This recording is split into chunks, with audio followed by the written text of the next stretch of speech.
যুদ্ধের কথাও বলে, কিন্তু কার্যত আমরা সরকারি দল থেকে তার উল্টাটা দেখতে পাই।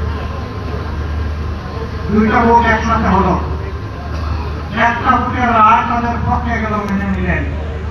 তারা দাবি করে ৫৫% মানুষ তাদেরকে ভোট দিয়েছে। আরেকটা ভোটে জনগণ ৭০ গণভোটে হা বলেছে। তারা ৫১% মানে, কিন্তু ৭০% মানেন না।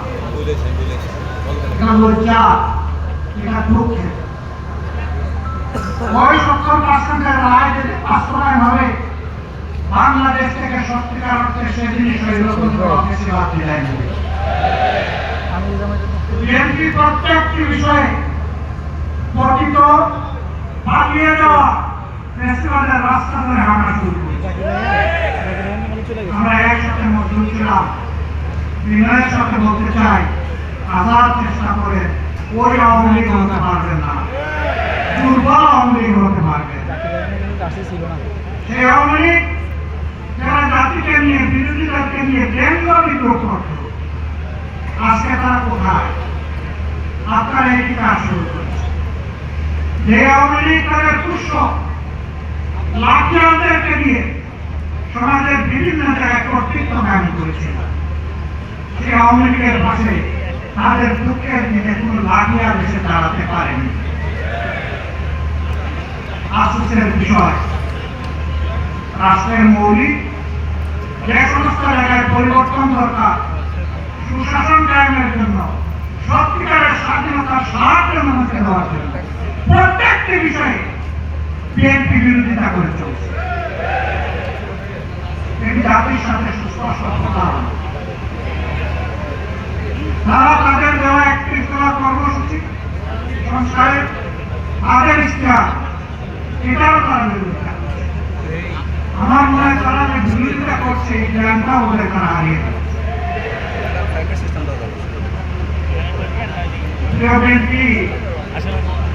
ভুলে যাবেন না, এই জুলাই না হলে এই মায়েদের, এই বাবাদের, এই ভাইদের, এই বোনদের সন্তান, স্বামী, ভাই, বোন জীবন না দিলে আজকে ক্ষমতার তক আপনারা এনজয় করতে পারছেন না।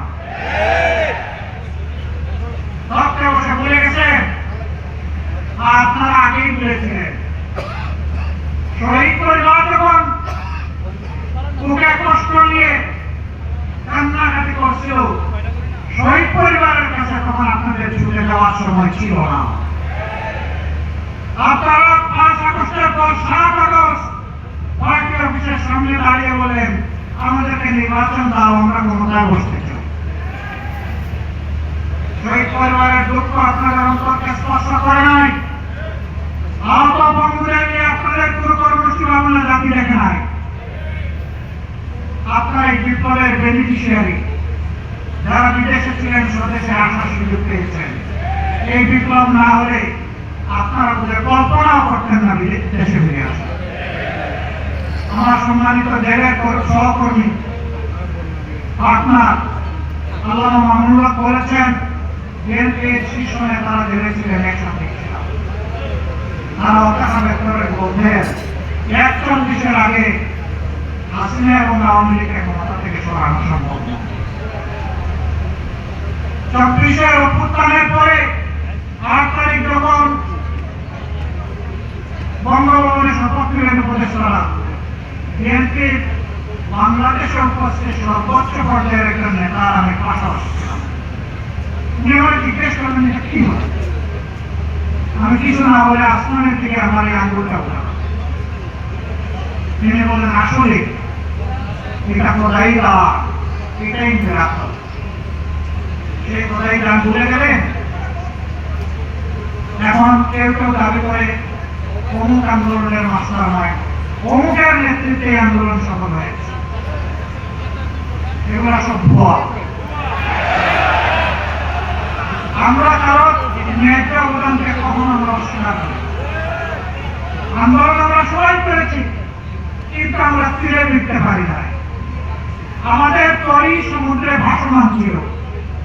জুলাই আন্দোলনের নায়করা এই পরি নিয়ে ঘাটে পেয়েছে, জাতিকে মুক্তির পথ দেখিয়েছে।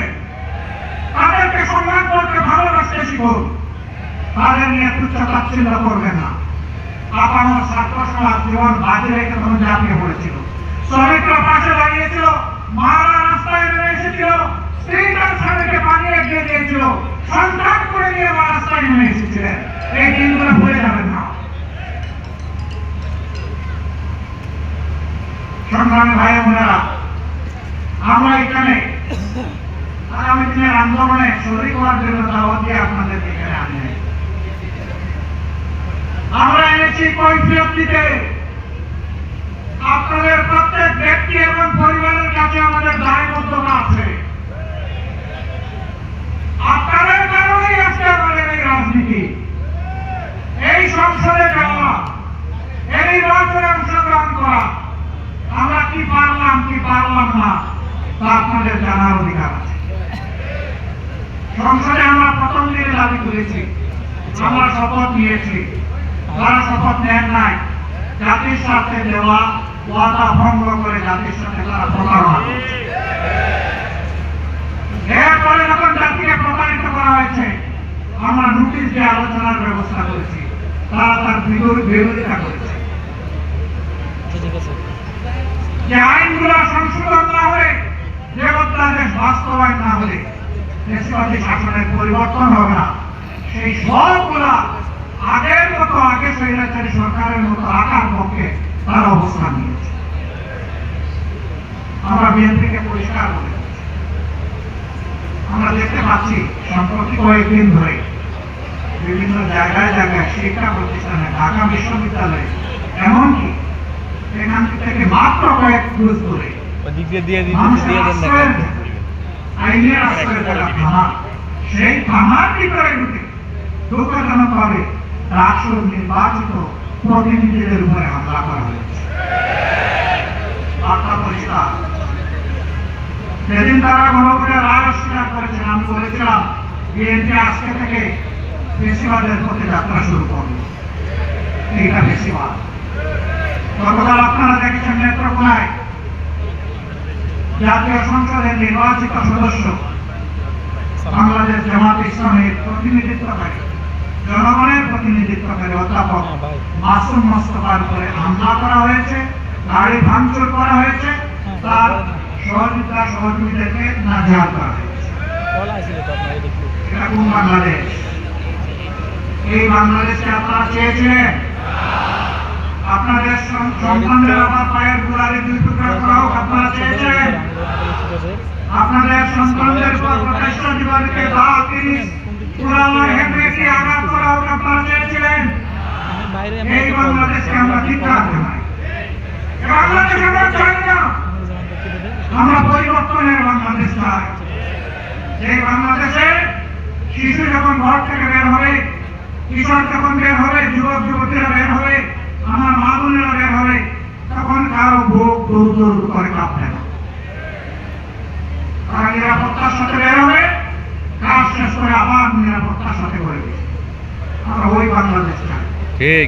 আমরা শিক্ষা প্রতিষ্ঠানে আমাদের সন্তানদের হাতে দাখিল স্কুল দেখতে চাই না। আমরা খাতা এবং কলম দেখতে চাই। আমরা কোনো আদুবাই দাদুবাই শিক্ষা প্রতিষ্ঠানে গিয়ে আমাদের দেখতে চাই না। এই সংস্কৃতি বন্ধ করতে হবে। যদি বন্ধ না করেন, মনে রাখবেন জুলাই শুধু 24 সালে ছিল না, জুলাই প্রত্যেক বছর সেগুলোই আবার ফিরে আসবে ইনশাআল্লাহ। এবং তখন ফাইনালি দেশবাদের খবর রচনা শুভ বুদ্ধিউদয় হোক। জনগণের রায়ের প্রতি সম্মান দেখান, 70% মানুষের রায় মেনে নিন, জনগণের রায় বাস্তবায়ন। যদি না করেন, আমাদের লড়াই সংসদের ভিতরেও চলবে, খোলা ময়দানেও চলবে ইনশাআল্লাহ। এবং আল্লাহর পর ভরসা করে বলতে পারি, এই লড়াইয়ে জনগণের বিজয় হবে ইনশাআল্লাহ ইনশাআল্লাহ। আমরা আপনাদের কাছে কথা দিয়েছি, আগে এখনো কথা দিচ্ছি। আমার সহযোগিতারা যেমন বলেছেন, ইনশাআল্লাহ আগামী লড়াইয়ে জাতির প্রয়োজনে সামনের সারি